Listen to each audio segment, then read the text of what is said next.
Once upon a midnight dreary, while I pondered, weak and weary, over many a quaint and curious volume of forgotten lore, while I nodded, nearly napping, suddenly there came a tapping, as of someone gently rapping at my chamber door.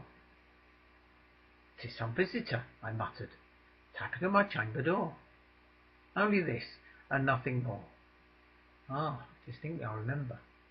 It was in the bleak December. Each separate dying ember wrought its ghost upon the floor. Eagerly I wished the morrow.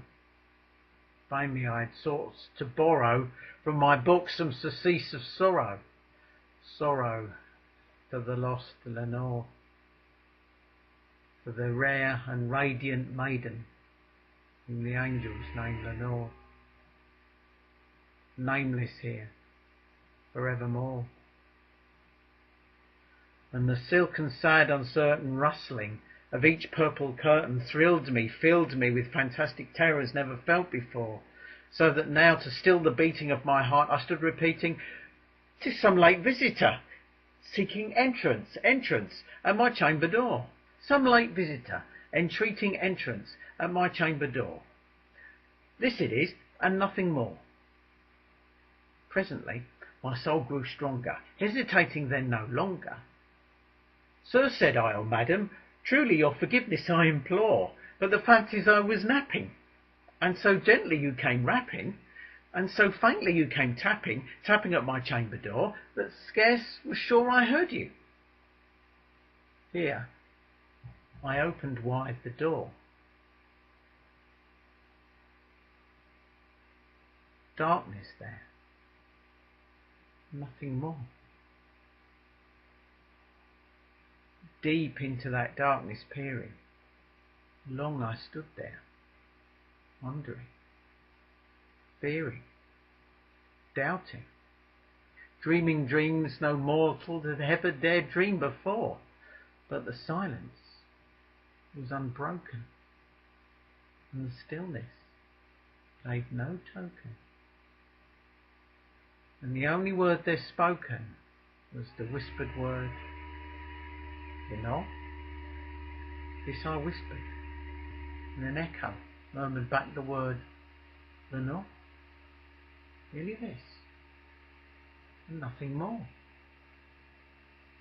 Back into the chamber turning, all my soul within me burning, soon again I heard a tapping somewhat louder than before. "Surely," said I, "that is someone at my window lattice. Let me see then what thereat is, and this mystery explore. Let my heart be still a moment, and this mystery explore. 'Tis the wind, and nothing more." Open here I flung the shutter, when, with many a flirt and flutter, in there stepped a stately raven of the saintly days of yore. Not the least obeisance made he, not a minute stopped or stayed he, but with mien of lord or lady, perched above my chamber door, perched upon a bust of Pallas above my chamber door, perched and sat,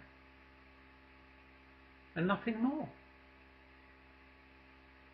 Then this heavenly bird, beguiling my sad fancy into smiling, by the grave and stern decorum of the countenance it wore, "Though thy crest be shorn and shaven now," I said, "art sure no craven, ghastly grim and ancient raven, wandering in from the nightly shore?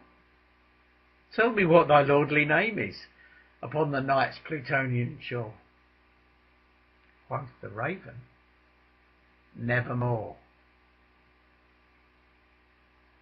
Much I marvelled this ungainly fowl to hear discourse so plainly, though its answer little meaning, little relevancy bore. For we cannot help agreeing that no living human being ever yet was blessed with seeing bird above his chamber door, bird or beast upon the sculptured bust above his chamber door, with such name as Nevermore.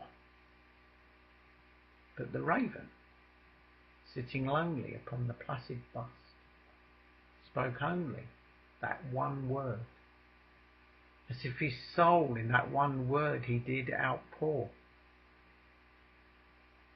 Nothing further then he uttered, not a feather then he fluttered, till I scarcely more than muttered, "Other friends have flown here before.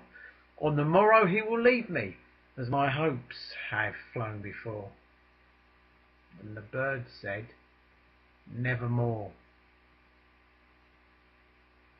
Startled at the stillness broken by my reply so aptly spoken, "Doubtless," said I, "what it utters is only some stock and store caught from some unhappy master, whom unmerciful disaster followed fast and followed faster, till his songs one burden bore, till the dirges of hope that melancholy burden bore of never, nevermore."